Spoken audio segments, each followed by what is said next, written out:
Salut à tous, c'est Pang de la chaîne, bienvenue sur cette vidéo qui aujourd'hui continue notre cheminement sur la PNL et la science. Nous sommes en train de traiter les métamodèles qui sont issus en grande partie de la linguistique transformationnelle de Noam Chomsky, ce dernier ayant estimé néanmoins que l'utilisation simplifiée de sa méthode, en tout cas de sa réflexion, n'était pas probante et pas vérifiable comme un changement potentiel des états internes des personnes. Donc on a déjà cette idée en tête, néanmoins, et c'est ce que je trouve particulièrement intéressant. Dans les psychologies cognitives, la plupart du temps, psychologie cognitive, c'est les TCC ou c'est la thérapie émotivo-comportementale de Ellis. On a dedans des équivalents à ces métamodèles qui ont, elles, été prouvées. Donc on se retrouve à nouveau dans ce petit problème cognitif, justement, à se dire, on n'a pas assez de preuves empiriques comme quoi la PNL est OK. Il manque aussi des études sur ce qui est avancé dans les transformations qui font des éléments initiaux qui sont OK scientifiquement parlant. On peut reprendre les vidéos précédentes avec le recadrage, avec la modélisation, avec ces différents outils-là. Du coup, là, je vous invite à vous mettre avec ce filtre de OK, les métamodèles dans la forme PNL, c'est non OK. On peut garder néanmoins cette organisation pour travailler sur du questionnement avec nos consultants, partenaires, etc. Vous allez voir que on s'y retrouve pas mal et dans un premier temps, je vais vous redonner un petit résumé de la description de ce qu'est la distorsion. Cette notion fait référence aux transformations ou altérations de la réalité interne lorsqu'une personne exprime ses pensées. La distorsion vient lorsque les individus modifient leur perception des événements ou des croyances en les rendant irrationnels ou exagérés. Donc, la distorsion est un des trois métamodèles et aujourd'hui, on va se poser sur cette logique-là. Gardez en tête que mon idée a été de trouver l'équivalent dans la psychologie cognitive pour qu'on puisse quand même avoir une réflexion ou une ouverture dans notre pratique de la PNL ou de l'hypno-PNL, qui est souvent très proche. Et ça peut vous donner des pistes de lecture ou d'amélioration sur l'exploitation quotidienne de ces techniques. Donc, il y a, première chose, dans les distorsions, on a le mind reading, la lecture de pensée. Vous connaissez certainement, une personne prétend connaître les pensées ou intentions d'une autre sans preuve. Exemple, tu ne m'aimes pas. Le métamodèle, comment sais-tu que tu ne m'aimes pas, que je t'aime pas, récupère la source de l'information. Alors, vous allez peut-être constater, ou vous êtes déjà fait la réflexion, que la PNL, mine de rien, joue beaucoup sur la lecture de pensée. Notamment pour savoir ce qui se passe. On va reprendre la ratification. On va reprendre toute cette notion où on va estimer que l'on sait ce qui est en train de se développer dans la psyché de la personne. Si la personne, sémantiquement, elle ne nous dit pas ce qui se passe, si elle n'arrive pas à l'exprimer ou qu'elle n'exprime pas correctement, on ne peut pas savoir exactement ce qui est perçu à l'intérieur. Et la PNL joue énormément à faire croire que l'on sait. Tiens, je sais ce que tu penses parce que tu as des micro-expressions, etc., etc. On fait attention à cette notion-là, on la garde en tête, on se dit, je vais faire attention de ne pas, moi, prétendre que je sais ce que l'autre pense. Je vais tenter de lui faire exprimer ce qu'il pense. L'équivalent du mind reading, donc lecture de pensée, en TCC, ça serait l'inférence arbitraire ou interprétation erronée, où la personne tire des conclusions sans preuve. C'est ce qui s'y rapproche. La deuxième, c'est le manque d'index de référence, lost performative en anglais. Le jugement de valeur ou l'évaluateur est omis.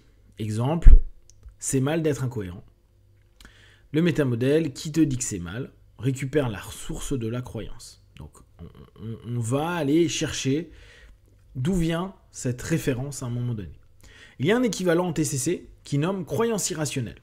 Et ça, c'est quelque chose qu'on retrouve en émotivo-comportemental de chez Ellis, qui identifie et corrige les croyances par le questionnement. Donc, vous voyez, on a vraiment ces petites équivalences qui sont intéressantes pour nous parce qu'on peut se dire, j'exploite un outil, peut-être qu'il faudrait que j'interroge différemment ou que j'ai une intention qui est spécifique avec des attentes potentielles de réponse. Sachez que la TCC est hyper cadrée, ils ont plein de tableaux, etc. Mais sans rentrer dedans, pour améliorer peut-être cet aspect de la PNL, on peut vraiment voir ce qu'il rajoute ou la façon dont il l'exploite. Troisième point, le cause à effet. Les causalités erronées, on fait un lien de cause à effet. Donc la cause de l'émotion est émise à l'extérieur ou est mise à l'extérieur. Exemple, tu me rends triste. Comment mes actions te font-elles choisir d'être triste? Récupère le choix émotionnel. En TCC, ils ont l'équivalent qui serait la personnalisation. Alors, tout ce que je vous dis n'est pas le tableau que je tente de vous dresser, c'est ce que j'estime et ce que j'ai pu faire comme lien à ce niveau-là. Donc on attribue des causes externes, des émotions personnelles. Donc ça c'est typique de Beck. Enfin, il y en a encore deux autres. L'équivalence complexe.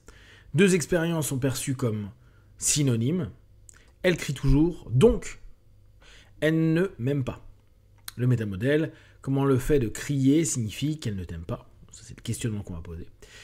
En TCC, ça serait la surgénéralisation ou la catastrophisation, où une seule expérience est interprétée comme significative d'une croyance négative générale. Donc on retrouve ça dans Ingram, la vulnérabilité cognitive à la dépression. Et enfin, la présupposition, hypothèse implicite dans une phrase, si mon mari savait combien je souffre, il ne ferait pas cela. Comment choisis-tu de souffrir? Récupère les présupposés et clarifie l'interprétation. En TCC, il mettrait ça plutôt dans les biais cognitifs. Donc, on s'aperçoit qu'avec ces différents outils, on a des équivalences en TCC. Qu'on a donc complètement possibilité de poser ces questions sur les métamodèles. L'idée simplement, c'est de bien savoir ce qu'on est en train de chercher. Et ce qui est critiqué souvent dans la PNL, c'est de dire que rapidement, avec ce questionnement-là, tu vas changer l'état interne de la personne. Et il y a parfois un peu trop un mix avec le Milton Model et le côté que la transe va permettre cette transformation à un moment donné, ce qui n'est pas toujours le cas. Il y a des moments où il faut bien retourner dans le conscient, et on sait que la transe et la communication entre le conscient et le subconscient diminuent le facteur du jugement. Et que cette communication, elle est importante. Le fait de conscientiser est quelque chose toujours utile. Et dans la PNL, parfois, ils veulent faire un peu passer ça. C'est pour ça qu'il y a toujours ce côté rapide, pour que le conscient, officiellement, ne sabote pas. Mais paradoxalement, il y a certainement moins, en tout cas, pour l'instant, il n'y a pas de preuves, d'études qui marquent ça. C'est pas la vitesse qui va faire officiellement la capacité ou la qualité de la technique. On résume. En gros, le mind reading, la lecture de pensée, a une équivalence en TCC qui s'appellerait l'inférence arbitraire et qui permet de trouver un lien et de comprendre qu'on est parfois un peu trop rapidement en train de conclure sans preuve. On a le manque d'index de référence qui en TCC serait la croyance irrationnelle. On a le cause à effet qui serait l'équivalent de la personnalisation en TCC. L'équivalence complexe qui ressemblerait plus à la surgénéralisation et catastrophisation en TCC. Et la présupposition qui serait plutôt un biais cognitif en TCC. On s'aperçoit donc que on a quand même des études qui sont portées non pas avec les mêmes termes, mais avec des logiques quasi similaires. Et qu'on peut dès lors se dire, ok, j'utilise les mots PNL, mais il faut que j'ai une connaissance aussi du fonctionnement plus psycho, on va dire scientifique, pour valider, peut-être même apprécier davantage l'exploitation de la technique que je mets en place. Si vous avez des questions et des remarques, vous les partagez sur Facebook, YouTube, j'y répondrai le plus rapidement possible. Comme d'habitude, de tout ce que je propose, ne prenez que ce qui est bon et juste pour vous. Testez, observez, analysez et concluez. Be one. Ciao.